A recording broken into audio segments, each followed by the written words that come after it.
So what's your vision in the RIA space? So the Apex has really been more focused on the fintech space, or more well-known. Yeah. I think maybe Yes. you're sort of like the dark horse in the RIA custody market. Yes. Dark horse, bright light. I don't know. You can choose the image. I see a couple of things that we can do differently, and ideally better. One, which is actually not so specifically to the RIA space, it's just more related to the, like you might call it, the customer journey in general.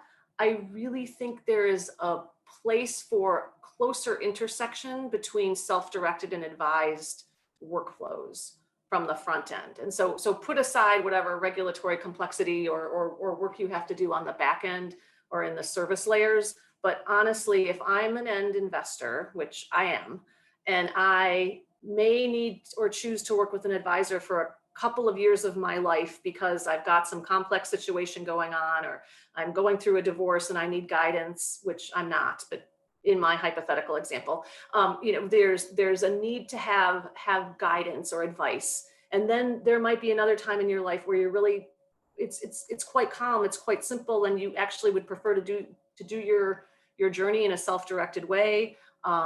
And then maybe there's a relative of yours that you want to kind of bring into your mix, and maybe there's an advisor relationship that kind of comes into your household through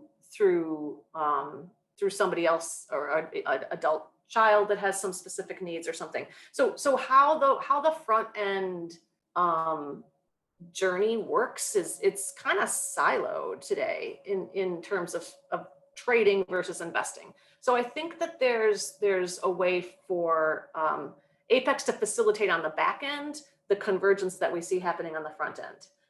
And by the way, that happens with investing and savings, and probably insurance and other things too.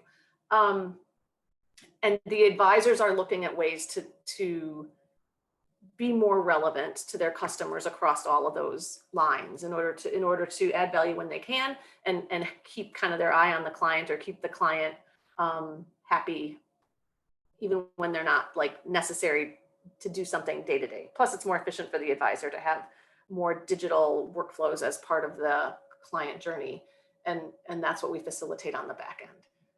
So that's number one. Number two is even if you put that thesis aside, if you don't buy that, or you don't think that's where the industry is going, and you really believe that it's a fairly traditional advisory model, and that is what people will want, people with means, people with any kind of complexity whatsoever, and that's the best path, then in that case, there is also, I think, a need for the neutral backbone to those advisors' practices. It's not our job to take the victory lap, with our brand. That's up to the advisor to figure out how they want to serve their customers, and they're the ones that can do that. So we have some work to do in terms of building out more custodial workflows, or integrating with firms that have that. So we have no desire to overbuild. We do not intend to ourselves get into kind of the front end game. We like providing options for folks, but we do know that with an API first view, not everybody that we talk to is a technologist. And I know last week you had Jason Wenk on, or maybe it was a couple of weeks ago. Altruist sits on top of our platform, and I love what they're doing. And I love Jason's vision, and how he is looking to simplify the complexity for the advisor. And we're looking to simplify the complexity for firms like Jason's.